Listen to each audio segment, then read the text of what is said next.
Have you ever been in a scenario where you're talking to somebody and you're explaining to them a story and they cut you off and say, "Oh, I had the exact same thing happen to me," and they completely take control of the entire conversation? Or what about a scenario where an individual victimizes themselves or forces something that has nothing to do with them be about them? I like to call this idea the me mindset, and this type of mindset can negatively affect relationships, businesses, and how individuals perceive that person. Honestly, we all have some sort of these tendencies. Some of us may not mean to, some of us catch ourselves when we're in the act and we work on it, and some people are just completely oblivious to it. And honestly, being selfish is a human emotion. It's something we all experience in some sort of fashion. So breaking this idea of the me mindset is something extremely difficult, and it actually requires diligent effort. And this selfish thinking can stem from a place of insecurity or entitlement. Somebody that is insecure may feel that they should prop themselves up to be in the same level of the perceived value that they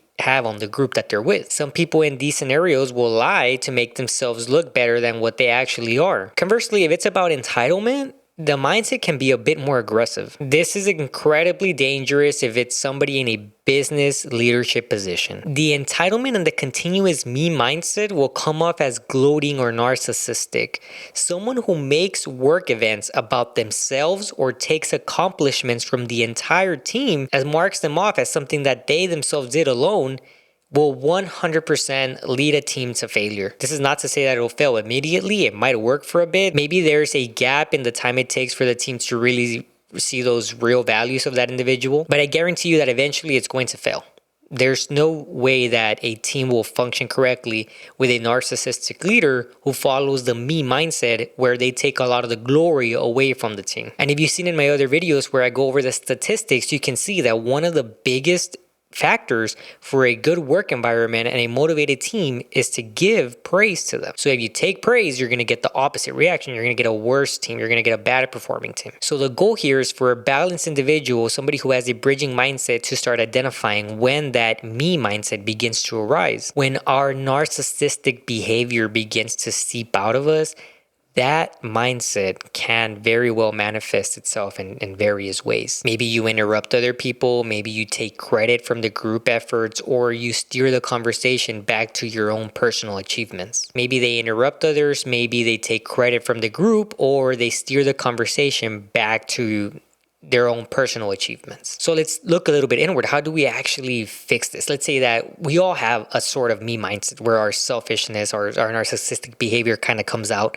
and we should be able to counteract that. I think the most important step is empathy. Empathy is a cornerstone of effective teamwork and leadership. By putting yourself in other people's shoes, you can better understand their perspective and their needs. Now, this doesn't necessarily mean you're going to neglect your own needs. Rather, it's about balancing the needs of yourself and the group. Being empathetic is, in my opinion, the best method to combat the me mindset, because again, this is a counterpart ideology. So if we envision a bridge, which is what I always try to do, which is why I named this bridging mindset, I envision the bridge and I say, okay, the me mindset is on this side and being empathetic is on this side. So if somebody is very narcissistic, they'll lean more on this side. If the bridge is here, they're here.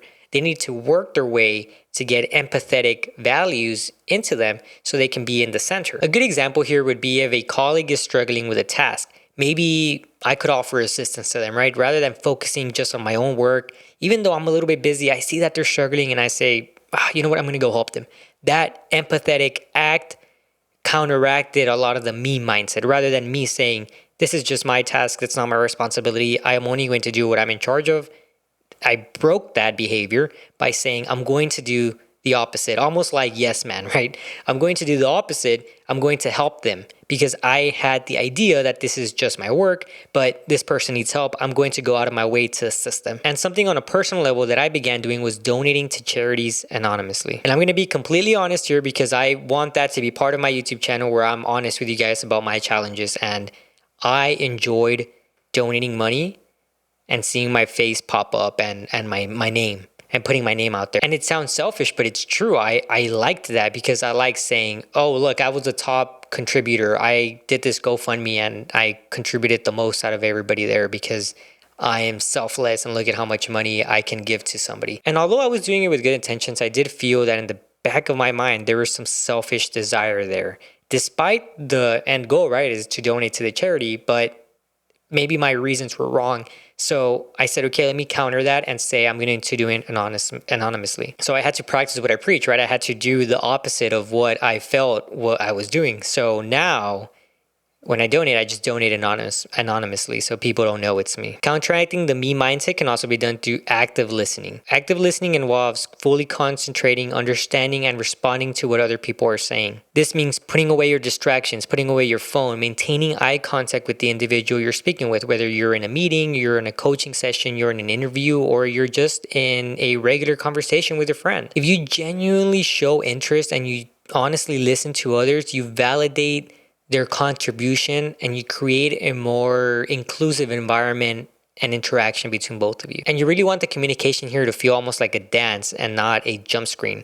So what I mean by this is that as the person speaks, you let them lead and you sit back and you listen. When it's your turn, you're leading, they're listening, and you don't abruptly cut them off like a jump scare where they're speaking and then, oh, my turn to talk and you take over the conversation. No, you don't want to do jump scares. That's how I remember it. You don't want to do jump scares. Now, there is times where the jump scare is necessary. If you are a manager or a leader and there's some sort of conflict that's arising between two employees, you need to enact the jump scare. Okay, so there's a time for you to actually lead and there's a time for you to listen. If you need to act, you separate the issues that are going on. Or if you're in a meeting and people are on teams getting rowdy, guess what? You act, you separate, and you do the jump scare. But for the most part, when it's something normal, it's a normal conversation, it's a one-on-one coaching, nothing bad is happening, you do want to let them lead. And the more you practice active listening, the better of a listener you will be. And by becoming a better active listener, you'll be able to really take the depth of the conversation and allows you to contribute more. This is very good for people who are single.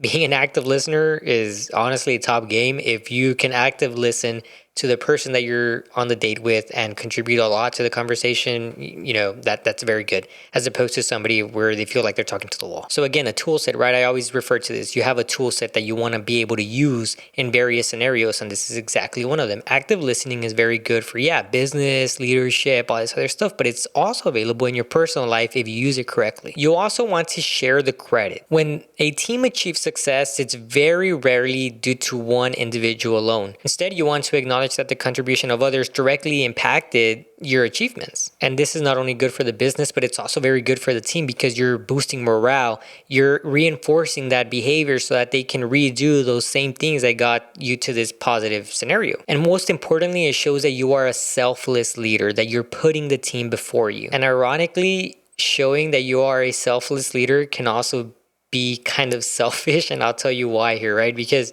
I'll raise my hand and say that I fall under that category for sure. I am a sucker for those types of compliments because it makes me feel amazing. It makes me feel like I'm on a high. When one of my managers or supervisors or clerks, whoever, comes up to me and tells me, hey, I appreciate what you did a lot for us. Hey, you were one of the best managers I've ever had. You were a very good boss. I almost feed off that. So in a way, I am selfless because I don't necessarily crave the compliments. I don't live for the compliments. I'm just saying that they're good to have.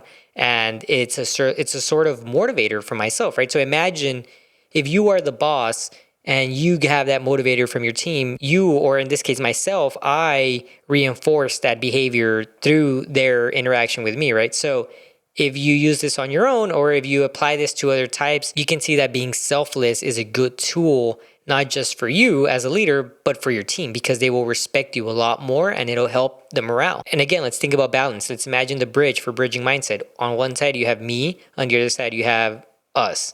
On one side, you have I. On one hand, you have they. Instead of I accomplish this, we accomplish this. And you do want to create an environment where open communication is encouraged. You want the team to feel comfortable that they can come and share their ideas or feedback with you. Or if you're in a conversation, you want to make sure that the person you're speaking with is comfortable enough to understand that it's an open floor, that they can talk about whatever. And if you're in business or you're in sales, this is very good because the more on a personal level you make them feel, the more open they become and the more you can close on the deal. Just remember that when people feel heard, they're more likely to contribute meaningfully, meaning that they actually have some sort of positive input into their decision rather than just saying, okay, fine, I'll do it. So recognizing and overcoming this me mentality will not only improve your relationship and team dynamic, but also open the door to greater success and fulfillment. Let's shift our focus from self-centeredness to being more empathetic, to become active listeners and have that open communication with everybody. Being an active listener and having open communication can essentially transform our personal and professional environments. And remember that true leadership and collaboration comes from valuing others and uplifting the team. As some of you begin to implement these strategies, you're going to find that you're going to form a stronger team and it's going to surpass the efforts of just one individual. So don't wait. Start today. Embrace empathy, listen actively, share credit, foster communication, and not only will you become a better team player, but also a more effective leader. In the end, it's not just about you or me, it's about us and everyone. And together we can achieve incredible things, but remember that we can't do everything alone. So thank you guys so much for watching. If you did take something positive out of the video, make sure you like, comment, and subscribe, and I'll see you in the next one.